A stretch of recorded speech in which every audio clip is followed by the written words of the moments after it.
Horizontalement et verticalement, je suis très reconnaissant d'être exactement à l'endroit où je suis maintenant avec vous. Le 2 octobre dernier, j'étais au siège de Wrigley France, de chewing-gum, à Colombes, et j'animais donc une journée de formation entière sur le thème du feedback. Et puis, à l'issue de la formation, j'ai Romain qui est venu me voir. Romain, il est responsable Impulse France. Impulse, c'est restauration hors domicile. Et il m'a dit, tu sais Philippe, ça me fait vachement de bien de retrouver une entreprise dans laquelle il y a une vraie culture du feedback, Wrigley.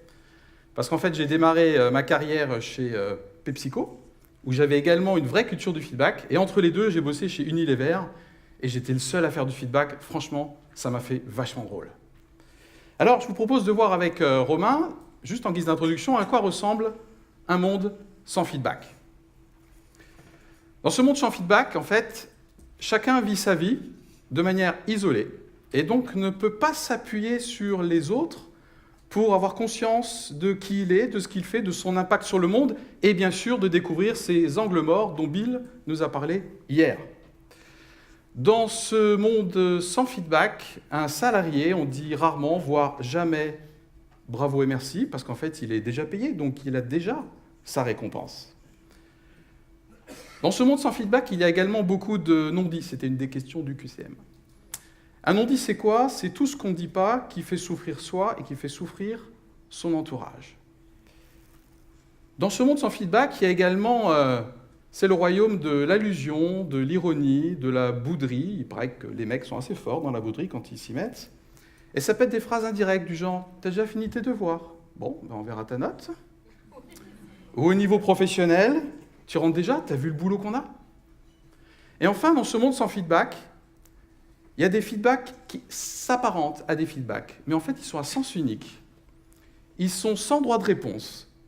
Et c'est quelqu'un qui peut dire ce qu'il pense de manière cash. Et d'ailleurs, il sublime son expression libre en disant « Moi, je suis droit dans mes bottes, au moins avec moi, les choses sont claires. » Alors, pourquoi ce thème? Je pense que depuis hier soir, en fait, on n'arrête pas de parler du feedback quasiment sans prononcer le mot. Je ne sais pas si vous avez fait gaffe, c'est juste énorme. Et puis, en tout cas, dans mon métier d'accompagnement, c'est un thème clé, incontournable. J'ai l'impression de vivre avec le feedback, de dormir avec, accessoirement. Et puis, je pense que j'ai vraiment développé du coup une expertise sur ce sujet, force de pratiquer, et une motivation particulière. Et notamment, Anita a tout à fait raison, décliner au niveau familial, vous feriez un petit stage de 2-3 jours à la maison. Nos gars qui ont 17 et 14 sont des vrais pros du feedback, et notamment à table, c'est juste assez génial.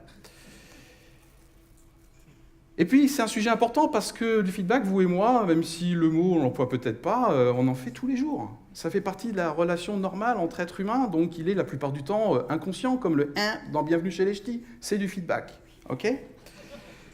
Néanmoins, c'est un sujet qui est potentiellement sensible. Il suffit qu'il soit plus ou moins bien donné, plus ou moins bien reçu, pour que vous et moi, on puisse vivre des micro-vexations ou des grosses frustrations relationnelles. On a vu tout à l'heure l'exemple de... comment ça s'appelle? Son prénom, il est imprononçable. Brené Brown, là, quand elle disait qu'elle est allée voir la personne pour lui dire « Waouh, t'as l'air en colère par rapport au budget ». L'exemple qu'elle nous a donné juste tout à l'heure. Donc, pour moi, le feedback doit intéresser tous ceux pour lesquels la relation à l'autre est hyper importante. Le feedback est un investissement relationnel. Donc, c'est la vie qui circule. Donc, comme le disait Anita, j'ai à peu près 210 personnes devant moi. Il y a peut-être des novices, des personnes qui s'apparentent comme des novices par rapport au feedback aujourd'hui. Et du coup, mon objectif, c'est que vous puissiez découvrir le feedback et pourquoi pas de vous dire « Ah mais ouais, mais en fait, je suis hyper concerné ». Il y a certainement une grande majorité de croyants pratiquants. Et vous avez déjà un peu l'habitude de faire du feedback. Et donc, l'objectif de notre intervention, c'est que vous puissiez compléter votre jeu et comprendre les enjeux, notamment sur le plan psychologique. Et puis, il y a peut-être quelques experts dans la salle. Donc, des personnes qui ont l'habitude d'émettre, de recevoir du feedback. Ils sont parfaitement conscients de le faire, notamment au niveau professionnel. Et vous avez peut-être été formés sur ce sujet ou sur des sujets connexes, comme par exemple la communication non violente. Et puis, en fait, j'ai peut-être quelques opposants dans la salle. Pas moi, bien sûr, mais par rapport au thème, par rapport au feedback. Donc, des personnes qui s'estiment réfractaires. Vous avez certainement vos raisons. Et donc, l'objectif des 58 minutes qui nous restent, c'est que vous puissiez comprendre les raisons de votre opposition et pourquoi pas de vous rapprocher du feedback. Donc tout ceci pour vous dire que je poursuis avec vous deux objectifs concrets. Le premier, c'est qu'on puisse repartir ensemble avec plus d'envie, plus d'idées pour donner plus de feedback positif et nourrissant. Premier objectif. Et puis mon deuxième objectif, c'est qu'on puisse repartir ensemble avec quelques clés pour qu'au quotidien, sans être forcément un expert, on puisse s'en sortir, bref, être un feedbacker 4-4. Pour ce faire, puisque d'habitude j'interviens sur une journée entière, okay, j'ai fait des coupes franches et j'assume que je vais rester assez généraliste. Néanmoins, ça peut paraître impressionnant et certains vont se dire « Mais Philippe, waouh, c'est tout ça le feedback, mais jamais de la vie j'y arriverai. » C'est vrai que je vais vous emmener dans les coulisses, donc ça peut paraître impressionnant. Donc je vous propose juste de repartir avec peut-être un ou deux points, comme Steve Jobs disait « One more thing », vous savez, à la fin des keynotes.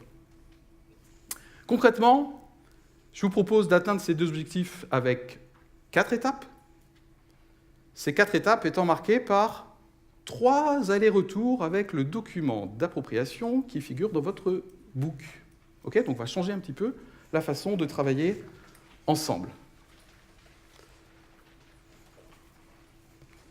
J'étais chez Wrigley le 2 octobre, je ne pouvais pas revenir les mains vides. Donc j'ai prévu quelques attentions sucrées pour vous, Anita, si tu veux bien.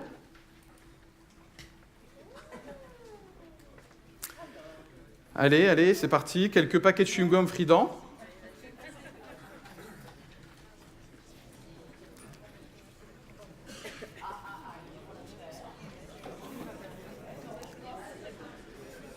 Ne collez pas les chewing-gums sous les chaises. Il y en a déjà. Et gardez précieusement le paquet, nous pourrions en avoir besoin tout à l'heure.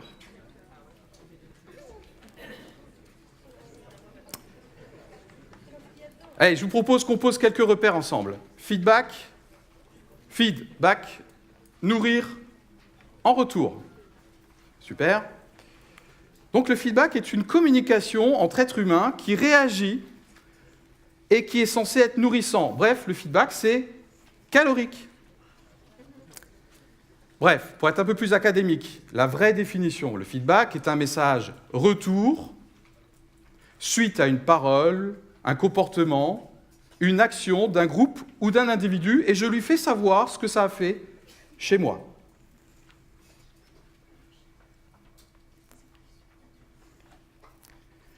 Comme toute forme de communication, le feedback peut prendre des formes diverses.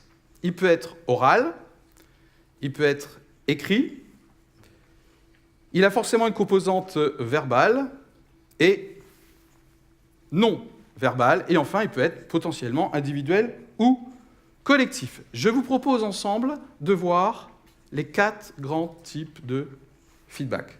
C'est parti.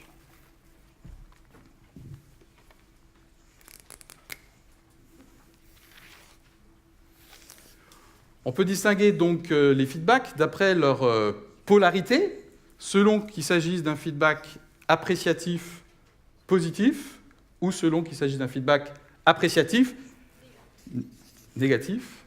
Merci. Et puis, on peut apprécier le feedback selon son objet, sur quoi il porte. Ici, ça va être un feedback que je vais appeler conditionnel ou qui porte sur le faire, une réalisation, un comportement, une parole, quelque chose qui est vrai à un moment donné, qui n'était peut-être pas vrai hier et peut-être pas vrai demain. Et à gauche, si vous voyez bien, inconditionnel, un feedback qui porte plutôt sur la personne pour ce qu'elle est. Donc là, ça porte sur l'être. Donc nous avons ici un feedback positif conditionnel. Je donne un exemple dans un instant. Négatif conditionnel, positif inconditionnel, négatif inconditionnel. Déjà, cette case-là, je mets une petite croix.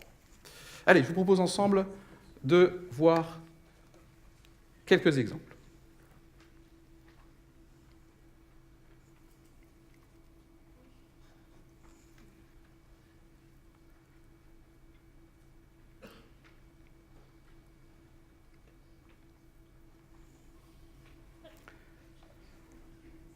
Ça commence à être plus clair? Qui c'est qui disait parmi les orateurs précédents vous êtes aussi important, Horst Schulze, ce matin, ok?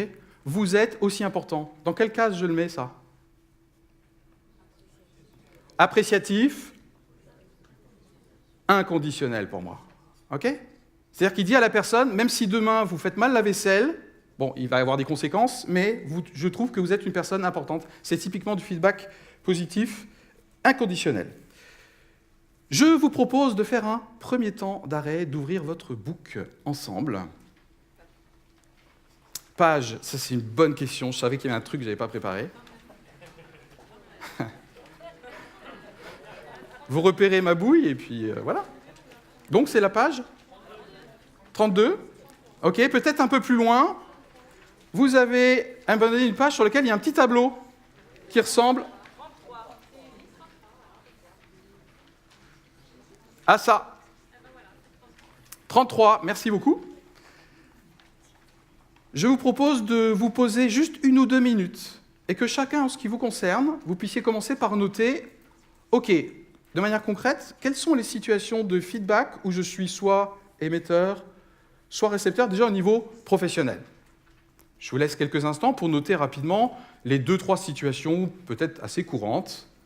S'il n'y a rien qui vient, laissez vierge, tout simplement.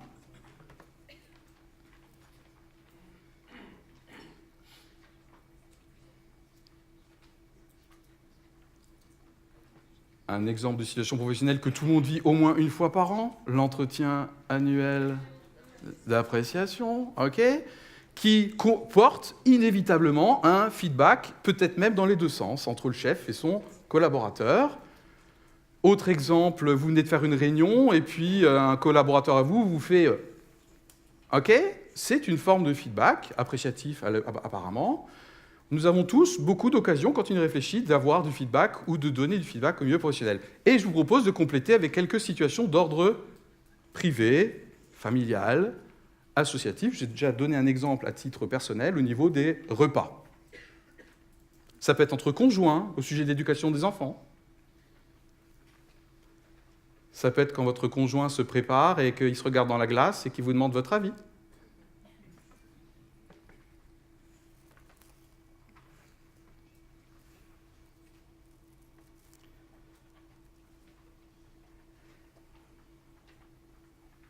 Et enfin, il y a un petit tableau. Je vous propose de vous évaluer, mais chacun pour ce qui vous concerne, sur une échelle de 1 à 10. C'est un premier jet, on ne cherche pas la rigueur scientifique, là. Essayez d'évaluer votre compétence, d'une part, votre motivation, d'autre part, à donner ou à recevoir du feedback, selon qu'il soit positif ou négatif. Par compétence, j'entends, vous vous sentez à l'aise, vous avez peut-être des petits trucs, vous savez par quoi commencer, comment dire les choses, vous avez la manière, comme on dit. OK ? Certains diraient même, j'ai un protocole. Les boîtes anglo-saxonnes, ils ont des protocoles pour tout. OK ? SBI, par exemple, on en parlera peut-être tout à l'heure. La motivation, c'est, a priori, j'aime bien donner du feedback négatif. J'aime bien recevoir du feedback positif. Donc, vous allez mettre une note de 1 à 10, à la fois en plaisir et en compétences. Donc, il y a potentiellement 8 situations. Remplissez les cases qui vous parlent maintenant, les autres, laissez vierges, vous les compléterez peut-être plus tard.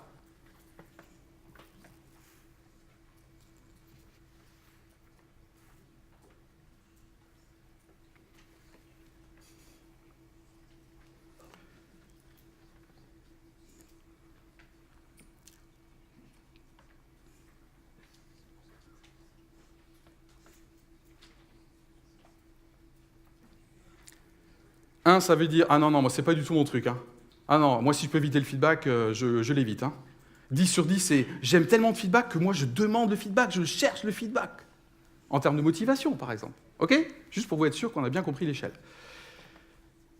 Bien, allez, je vous propose de passer à la deuxième étape, puisque vous avez noté qu'il y a 4 étapes, et en lien avec mon premier objectif, qui est qu'on développe ensemble l'envie, les moyens d'avoir plus de feedback positif et nourrissant. Je vous propose donc, en lien avec cet objectif, de démarrer avec 3 clés. Je vais les afficher ici au fur et à mesure. La première.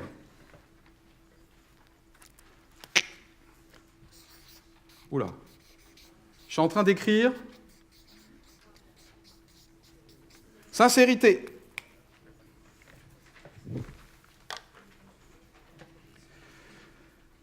clé pour un bon feedback, la sincérité, c'est l'inverse de la formule de politesse ou de la flatterie, et c'est ce que Brené Brown appelait ce matin « applaudir la vérité ». Exactement, tout à fait. On ne joue pas avec le feedback. Vous pouvez remplacer sincérité par authenticité, même pour les plus spécialistes d'entre vous, la congruence, ça fait bien. Hein, voilà. La deuxième caractéristique, c'est la précision.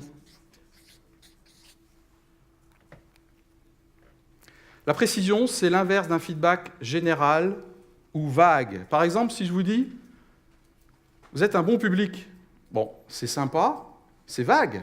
Alors qu'en vrai, ce que je pense, c'est que vous êtes souriant, vous êtes plein d'attention, vous êtes concentré, vous êtes motivant, et depuis hier après-midi, vous m'avez bombardé d'encouragement et de feedback positif. Voilà, ça, c'est plus précis.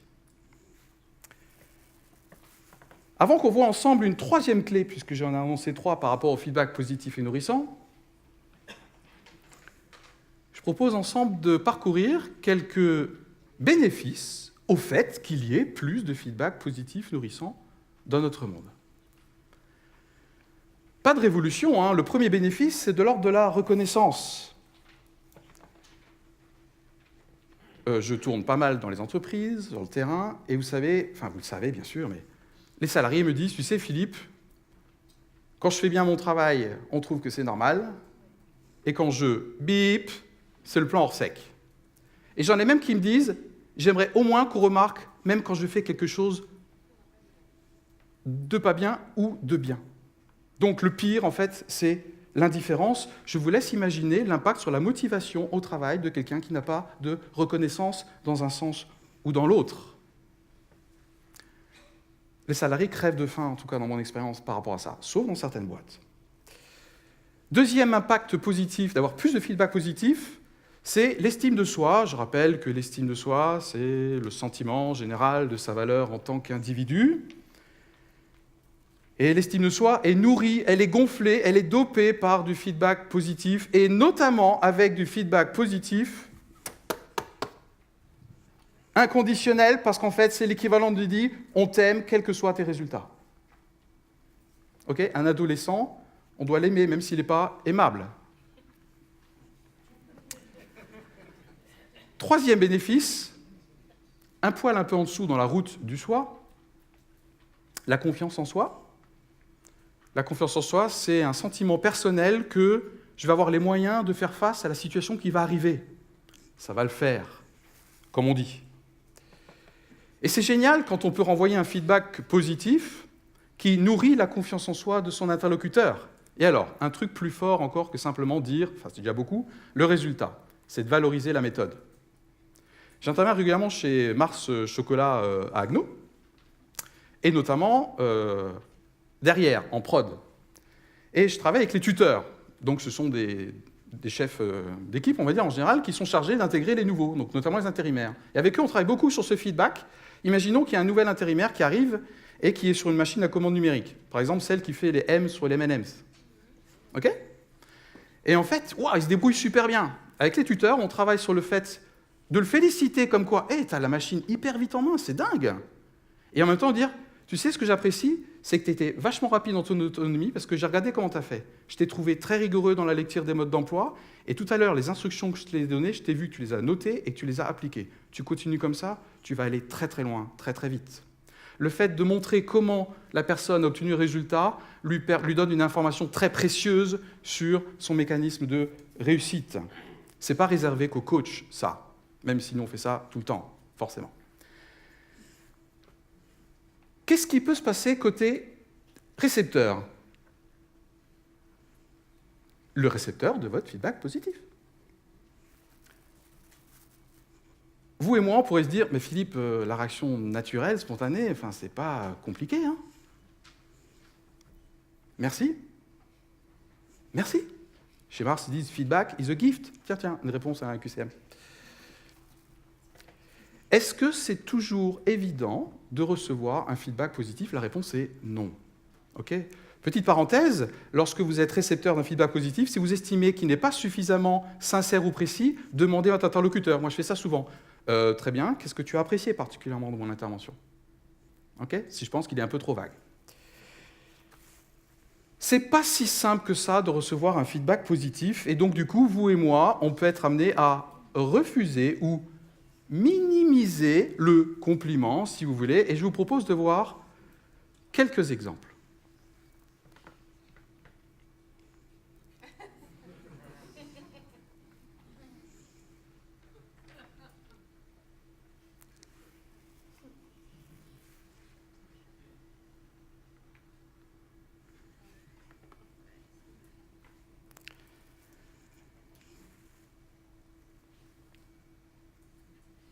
Qu'est-ce qui se passe? Potentiellement, il peut y avoir 4 raisons qui font que je peux avoir du mal à recevoir un feedback positif, même super bien tourné. D'abord, ça peut être tout simplement le doute. Le récepteur n'est pas totalement convaincu que vous n'êtes pas en train de lui passer de la pommade dans le dos, okay, ou qu'il n'est pas simplement en train de vous manipuler. Donc, vous refusez le feedback pour voir s'il va réitérer son feedback de manière plus précise. Première explication. Deuxième explication, la pudeur émotionnelle. Je ne sais pas vous, mais moi, je n'ai pas une éducation qui fait qu'à la base, je suis hyper à l'aise avec la réalité des émotions et avec encore moins leur expression, quoi. Donc, je reçois un feedback positif, ça me fait des choses. À mon avis, ça se voit et j'aime pas quand ça se voit. OK? Si je ne suis pas totalement réconcilié avec les émotions dont nous a parlé Brand tout à l'heure. Plus subtil sur le plan psychologique. Mais bon, ici, il y a un haut niveau, donc je peux y aller. Le feedback positif peut ne pas être reçu parce qu'en fait, il va à l'opposition d'une croyance sur soi du récepteur. On est bizarrement foutu, mais on préfère continuer à penser ce qu'on pense de nous, en l'occurrence quelque chose de négatif, plutôt que de prendre un point qui va à l'inverse, en l'occurrence un feedback positif dans mon exemple. Ça s'appelle un mécanisme de défense par rapport à une croyance sur soi. Je vous dis tout de go, il n'est pas nécessaire, il n'est pas utile d'essayer de convaincre l'autre. Au moment du feedback, en tout cas. Et enfin, ça peut être un mécanisme de défense encore plus subtil. Je prends 2 exemples. Votre enfant qui, malgré une très bonne note en mathématiques, vous dit « Ouais, je suis trop nul en maths ». Ou un commercial, et ça je l'ai vécu plein de fois parce que j'étais chef des ventes avant, ce qui me dit « Ouais, mais non, là, merci pour ton compliment, mais cette vente, c'est pas moi qui l'ai faite, le client était facile, il était sympa ». Qu'est-ce qui se passe derrière? L'air de rien, ces 2 personnes savent très bien que si elles acceptent le feedback, ça les rend responsables de le reproduire. Et donc, elles ne peuvent pas rester, et elles, ça peut être moi aussi, rester dans le confort d'être la victime de celui qui a une bonne excuse pour obtenir des échecs plus tard. Voilà pour quelques mécanismes psychologiques qu'il faut accepter, ça fait partie de notre réalité humaine, quant au côté du récepteur. Je vous ai prévenu, on va dans les coulisses. Voilà côté récepteur du feedback positif. Voyons maintenant qu'est-ce qui peut se passer côté émetteur.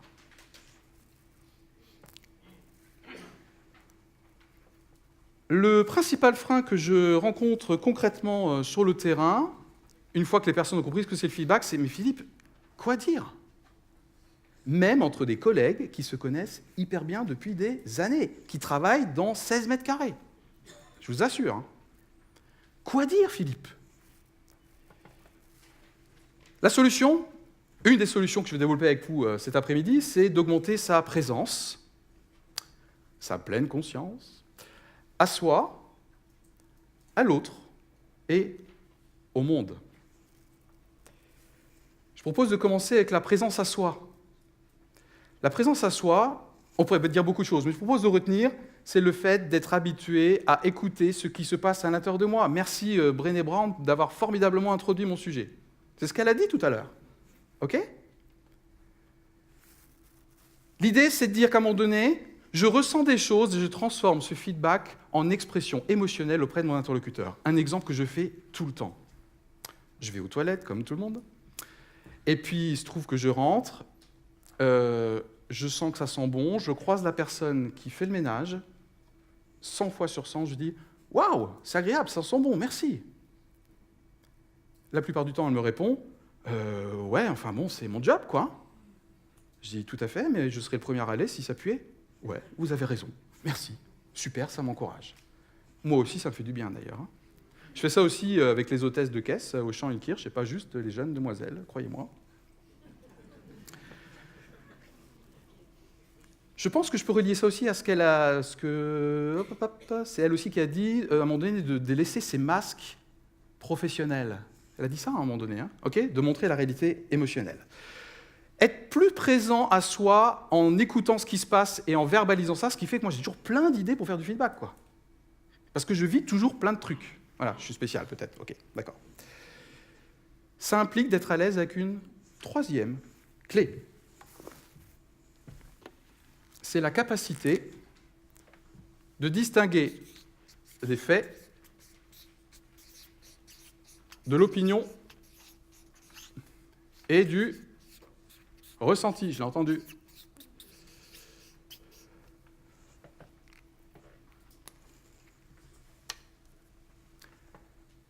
Un fait, c'est quelque chose que j'observe, qui peut être démontrable. Si la scène était filmée, tout le monde pourrait voir qu'effectivement, ouais.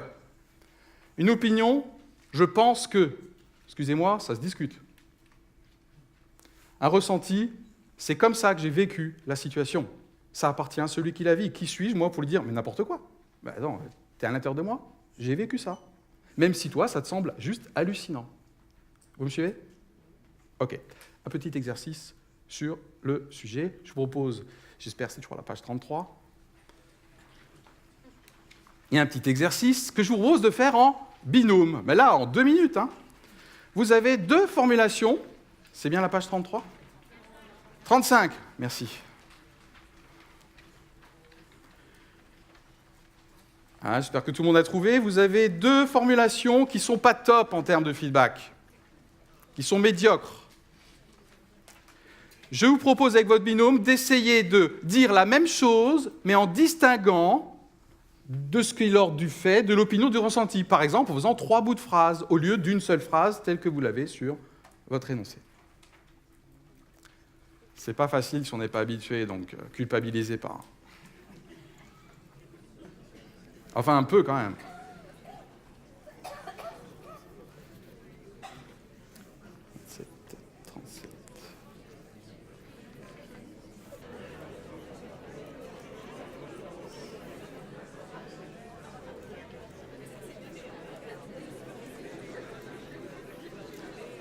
Allez, je vous propose un corrigé. Vous êtes très nombreux. Ah, c'est parti.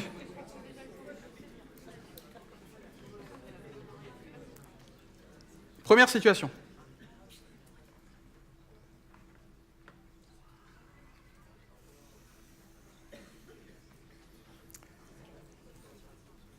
C'est un exemple. La soirée a démarré à l'heure, chacun a respecté le dress code. Ça, c'est plutôt des faits. J'ai vraiment trouvé équilibré le côté fun et la partie échange, c'est une opinion. Peut-être quelqu'un qui était présent à la même soirée va dire « Ah non, moi j'ai trouvé que c'était vachement trop. » quoi. Et la troisième, c'est de l'ordre du ressenti. Peut-être que votre copain à côté « Ah, je me suis ennuyé, je trouvais le temps, il arrête, c'est horrible. » C'est du ressenti. Voilà pour le premier exemple. Pour le deuxième exemple.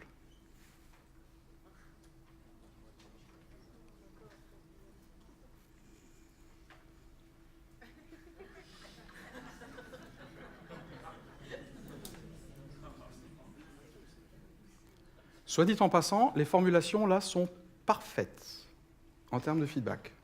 Ok ? Ce soir, sur les 2 bouteilles, nos amis en ont vidé une et moi je n'ai rien bu, tu as donc bu 6 verres, ça se veut être des faits et d'ailleurs, ça pourrait être démontré. Ça n'a rien à voir avec « t'as encore trop bu hier soir hein. ». Je sais que tu tiens bien l'alcool, mais pour moi, c'est vraiment un excès, c'est une opinion. En revanche, si je dis « si tu passes à l'éthylotest, on est mort », c'est des faits. Ok ? Franchement, ça m'a gêné. On a déjà parlé de ça, je ne me sens pas écouté. C'est du ressenti. Ok ?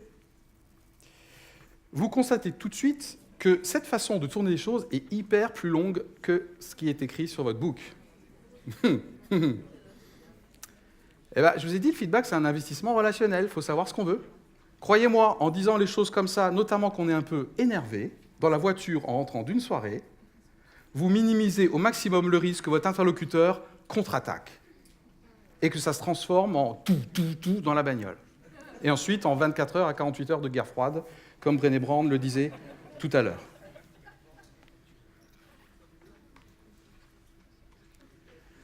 On vient de voir la présence à soi, je propose rapidement de voir la présence à l'autre comme étant un autre moyen d'avoir plus de feedback positif en termes d'idées, d'inspiration. La présence à l'autre, c'est de se checker pour voir si je continue à voir chez l'autre ce qu'il est de bien et ce qu'il fait de bien, ou est-ce qu'au contraire, je m'habitue. Imaginons que j'ai un enfant qui régulièrement est bon à l'école. Régulièrement. Rien d'extraordinaire. Quoi alors? Ça veut dire que je n'ai plus intérêt à le féliciter parce qu'il a régulièrement des bonnes notes?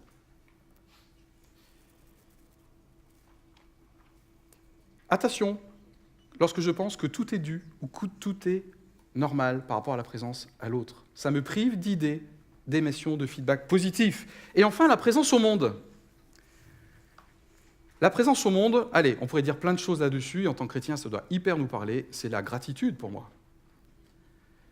Le fait d'être dans un état d'esprit, globalement, je ne suis pas tous les jours dans la gratitude, ok, mais globalement, je suis dans la gratitude. Ça veut dire que je ne suis pas un mec qui subit dans la vie, je suis un mec qui reçoit. Ok ?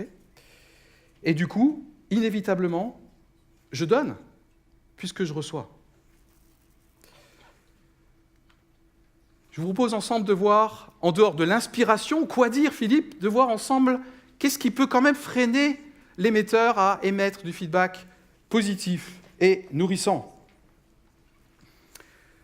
Ça peut être la peur de la réaction du récepteur. La semaine dernière, j'étais au siège de l'établissement qui gère le livre foncier informatisé d'Alsace-Moselle. C'est à Saverne. Un truc un peu discret, hyper important. Et en fait, à la fin de la journée, j'ai proposé à l'équipe que je coachais, dire, tiens, vous allez vous renvoyer des feedbacks positifs avec des post-it. Ils avaient été prévenus en début de journée. Première réaction. Positif, hein. Première réaction. Philippe, si je lui dis ça, il va trouver que je suis hypocrite. Texto. Il y a du boulot, hein. Deuxième type de peur de réaction, c'est mais si je lui dis ça, il va prendre la grosse tête. Il va se croire arrivé. Il va arrêter de bosser. Deux réponses.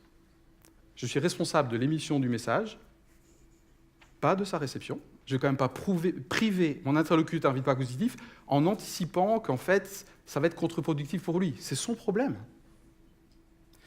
Et puis si demain il attrape effectivement la grosse tête et qu'il commence à, excusez-moi, déconner dans la révision des mathématiques, il sera temps de lui faire un autre feedback ce jour-là en disant « Hé, mon coco, là, t'es pas arrivé. » Ok ?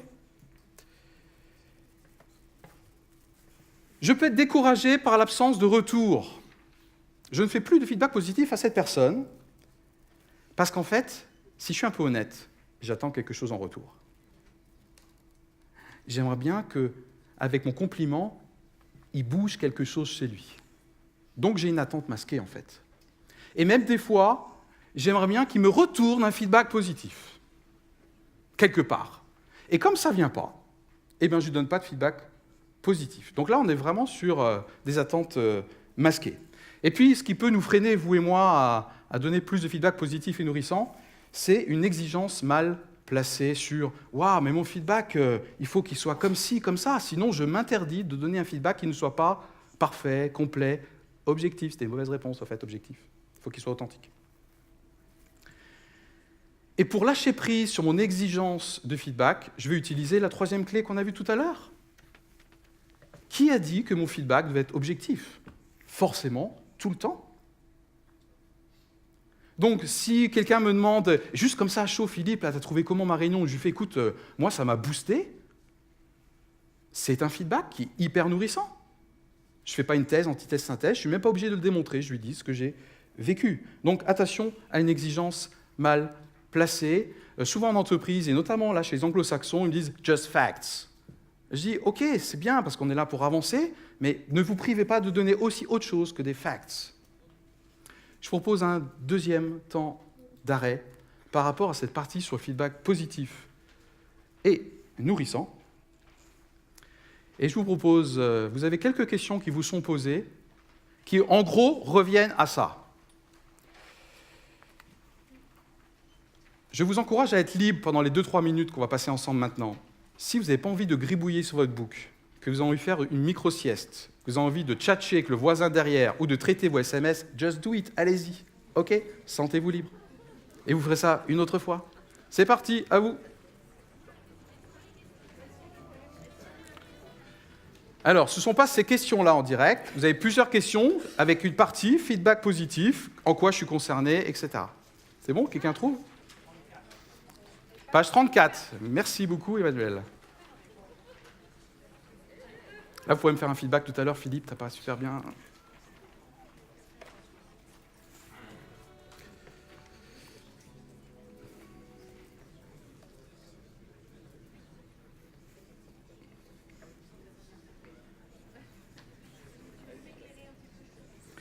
Allez, je vous propose d'enchaîner sur notre troisième étape, cette fois-ci sur le feedback équilibré.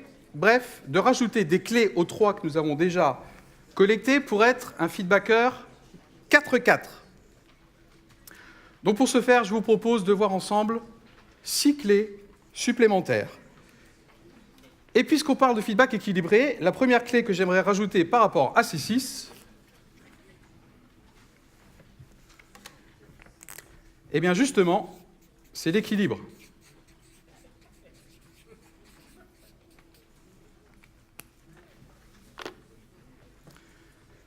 L'équilibre dans le feedback est un vaste sujet. Des fois, on passe 2 heures juste en entreprise sur le sujet. D'ailleurs, j'ai écrit un excellent article sur le blog il y a 15 jours sur le sujet de l'équilibre. Je vous propose, vous pouvez vous inscrire au stand, je propose néanmoins simplement qu'on se pose une question. Globalement, est-ce que je suis équilibré dans mes feedbacks avec mes différents interlocuteurs privés et professionnels, entre le positif conditionnel ou négatif conditionnel? Est-ce que je peux traquer chez moi une proportion à être soit trop gentil ou over-critique? Et est-ce que je suis équilibré dans le fait de faire des feedbacks à la fois sur les performances ou l'absence de performance et sur la personne? Chacun peut compléter son jeu.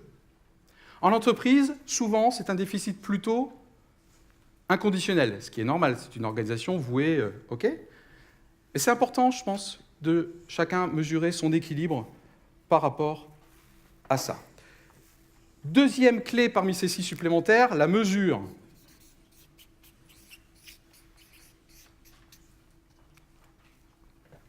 Pareil, sujet vaste. Concrètement, il s'agit de sélectionner les messages prioritaires que je vais émettre. Et même moi, en tant que récepteur, si on me balance ça, je vais dire « Ok, là-dedans, qu'est-ce que tu penses être prioritaire ?» Je vais être très clair. Un feedback à forte valeur ajoutée n'a pas forcément besoin d'être complet, exhaustif. Et qu'on ne me dise pas « Ouais, mais alors je ne dis pas tout ce que je pense. » J'ai quand même ma liberté de ne pas forcément dire à mon jeune intérimaire tout ce qu'il ne fait pas bien aujourd'hui, sinon il est mort. Je vais lui dire la prochaine fois, par petits bouts. Donc, même si mon fils me dit « Mais papa, tu ne me dis pas tout ce que tu penses sur le bulletin », c'est vrai, mais aujourd'hui, je choisis de te dire ça. La prochaine fois, je te dirai peut-être autre chose, parce que j'estime que la mesure n'est pas là. Troisième clé très importante, peut-être même la clé la plus importante du feedback, l'écoute active. Yes. On pourrait passer 3 jours sur le sujet, vous le savez bien. Concrètement, je vous propose de retenir dans l'écoute active un seul point. Globalement, est-ce que chacun s'est vu respecté dans un temps de parole? Est-ce que chacun a laissé l'autre développer ce qu'il avait à dire sans lui couper la parole? C'est tout l'inverse d'un ping-pong relationnel. Voyons voir ce que ça donne.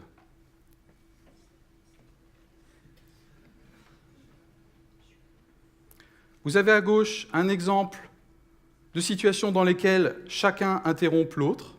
Il n'y a pas de séquence de jeu homogène. Et à droite, vous avez un exemple de feedback dans lequel il y a une écoute active.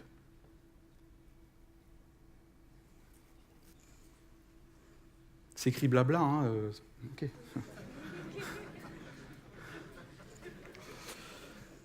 Là, je vous vois déchiffrer, ça me fait peur. Quatrième clé, La question du timing. Quand est-ce qu'il faut faire un feedback? Ou quand est-ce qu'il faut le recevoir? Je vais être très simple. Parfois, vous jugerez qu'il est nourrissant de le faire à chaud. Et je vous propose de le faire à chaud lorsque c'est de l'ordre de l'opinion ou du ressenti. Et puis, je vous propose également de le faire lorsque c'est positif. Vous serez peut-être avisé, je serai peut-être avisé de le faire parfois à froid, dans 2 cas, lorsque mes émotions sont plutôt négatives et que je préfère laisser reposer les choses, dormir dessus, comme on dit en Alsace, je crois, parce que sinon, ça va venir parasiter complètement le feedback, quel que soit mon respect des règles.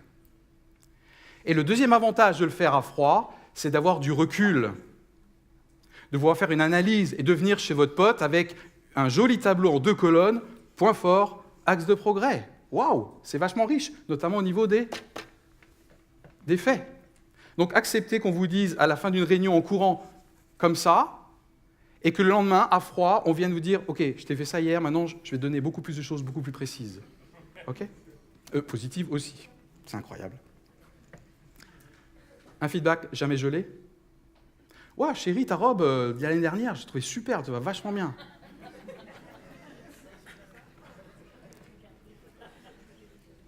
En entretien annuel d'évaluation, si je reviens sur quelque chose que mon collaborateur a fait il y a 12 mois, c'est juste beaucoup trop tard, quoi.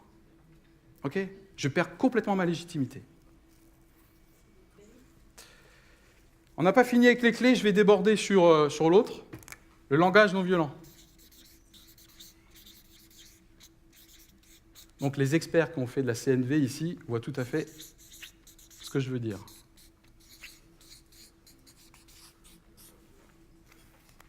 Concrètement,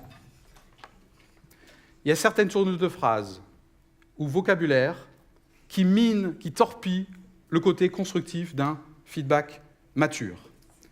Je proposerai simplement de retenir le toujours et le jamais en version négative. Avec toi, c'est toujours pareil, tu ne m'écoutes jamais. Surtout en inconditionnel, mais qu'est-ce qu'on va faire avec toi? C'est l'équivalent de « t'es nul ». Hein, okay. Sur le plan psychologique, c'est mortel. Le « mais » à remplacer par le « et », ça c'est ultra courant, surtout quand on fait un feedback avec 2 colonnes, point fort, axe de progrès. Donc attention de ne pas mettre le « mais » entre les deux. L'être humain n'est pas « ou », il est « et ». Donc ce que je vais dire comme axe de progrès n'annule pas les points forts que je viens de lui énoncer. Donc la phrase dans le QCM, globalement c'était pas mal, mais c'était un peu court, c'est une mauvaise formulation ça. Il y a plein de choses fausses là-dedans. Okay ? C'est pas un feedback équilibré en fait. Et enfin, attention à ne pas utiliser ou abuser du « tu » ou du « vous » et de le remplacer par le « je », et là on est typiquement en communication non violente. Tu ne m'écoutes jamais, il y a 2 erreurs là-dedans. Je ne me sens pas écouté. Ça réduit simplement les risques de réaction négative en face. C'est tout ce que je cherche en fait, puisque c'est un investissement relationnel. Et enfin, dernière clé là-dedans, c'est le lâcher-prise.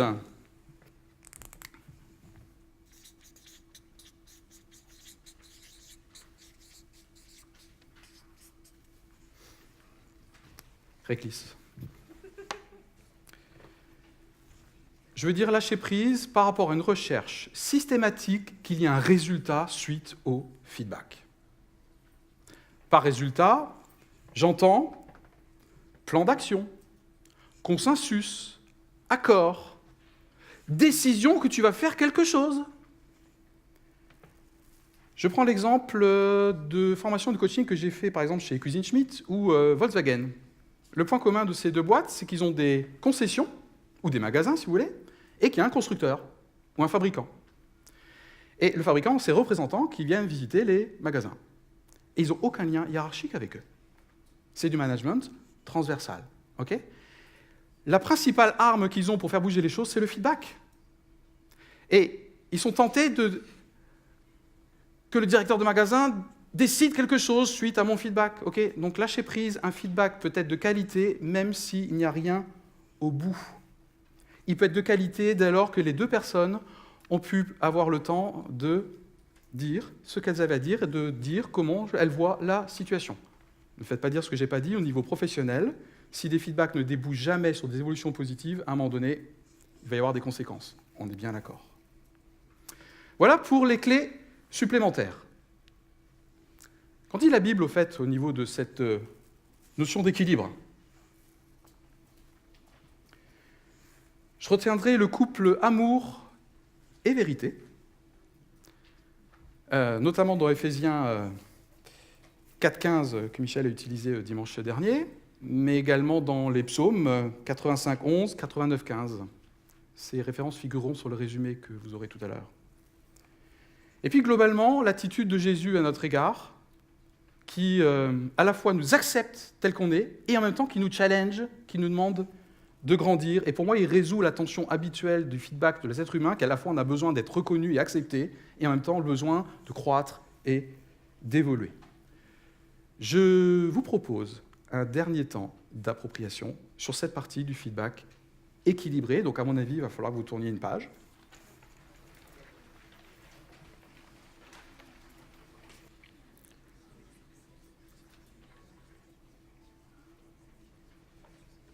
On va bientôt s'arrêter, je suis un petit peu à la bourre.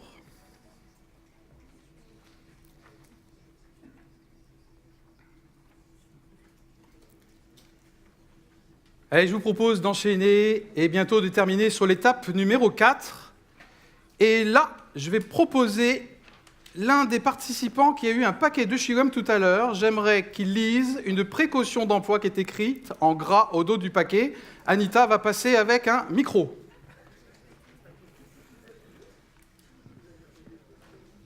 Allez, un volontaire, s'il vous plaît, pour lire à haute voix. Quelqu'un qui a une bonne vue, c'est écrit petit. Alors, qui est volontaire? Là.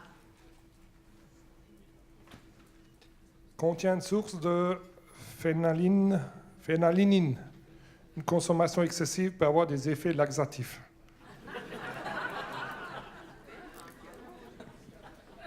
Je vous propose ensemble de voir quelques précautions d'emploi par rapport au feedback. Et ces précautions d'emploi, je propose de la voir à travers une 10e et dernière clé, c'est la confiance.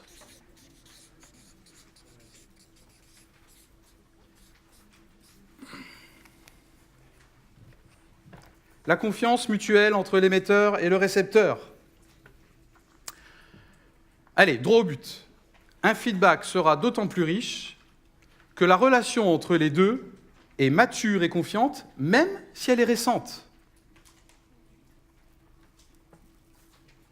Prenons un exemple d'un émetteur vis-à-vis d'un récepteur. Qu'est-ce que j'ai besoin en termes de confiance avant de dire quelque chose de moi au groupe qui est en face de moi? J'ai besoin d'être en confiance parce que je m'apprête à montrer ma vulnérabilité.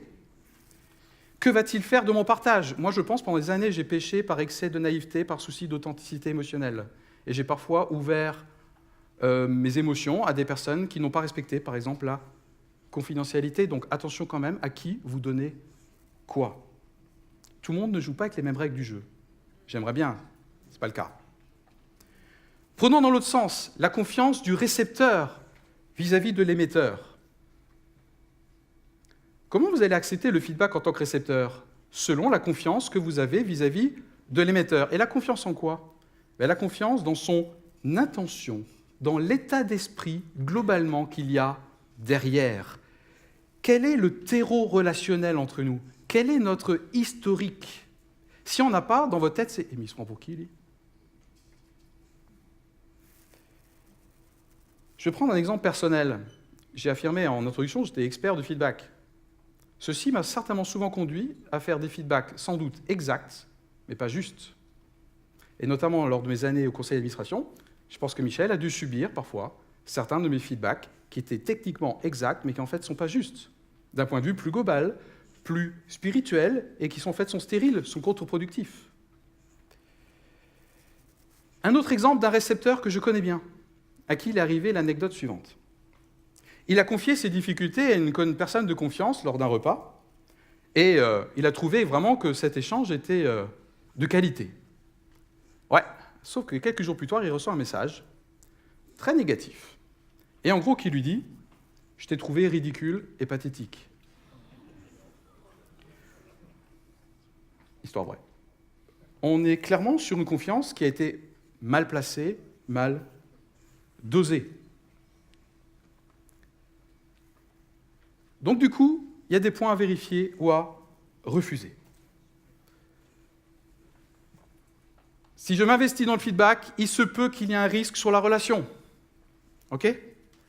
C'est à moi d'assumer à un moment donné la capacité de réception du récepteur qui va peut-être pas forcément bien le prendre, malgré tout ce que j'ai fait, Philippe.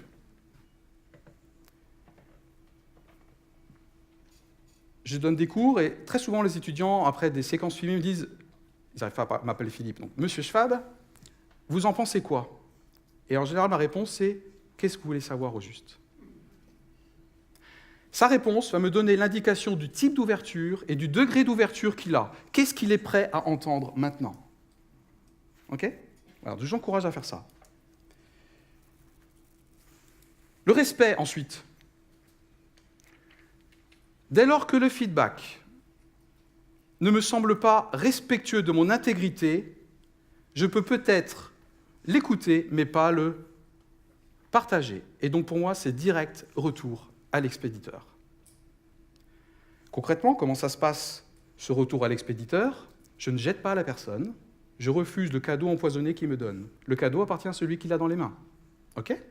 Concrètement, je reprends mon exemple de la connaissance que je connais bien. Réponse message, à l'exemple de tout à l'heure, ce sentiment, pathétique, ridicule, appartient à celui qui le vit. Moi-même, je ne me suis pas senti ni ridicule, ni pathétique. Cette personne, c'est tout simplement positionné dans son respect de soi-même et aussi dans le respect de l'autre, d'ailleurs. Et puis enfin, en termes de vérification, vous allez forcément trouver plein de défauts dans les feedbacks émis ou reçus. Ils ne vont jamais de la vie respecter toutes les clés qu'on a vues aujourd'hui. OK ? Donc, des fois, il faut trier. Parfois, dans ma tête, je me dis, bon, là, il n'a pas toutes les infos. Son feedback, il n'est pas tout à fait juste parce qu'il n'a pas toutes les données du problème. OK, c'est pas grave. Parfois, c'est de la flatterie. Je sens qu'il n'est pas sincère. Donc, attention à trier. Néanmoins, attention à notre propension, vous et moi peut-être, à avoir un filtre excessif qui fait que j'attends d'avoir le feedback parfait et avoir une confiance parfaite avant d'entendre quelque chose qui pourrait être juste et bon. Donc, même si votre tête, c'est un exemple, ne me revient pas et que votre feedback, il triche par rapport à 5 règles sur 10, il y a peut-être des choses intéressantes que vous êtes en train de me dire et que je gagnerai à entendre.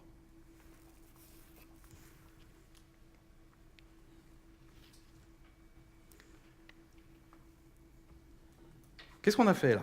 Par rapport à nos 2 objectifs, on est passé ensemble par 4 étapes. Et pour terminer, je vous propose 2 réflexions.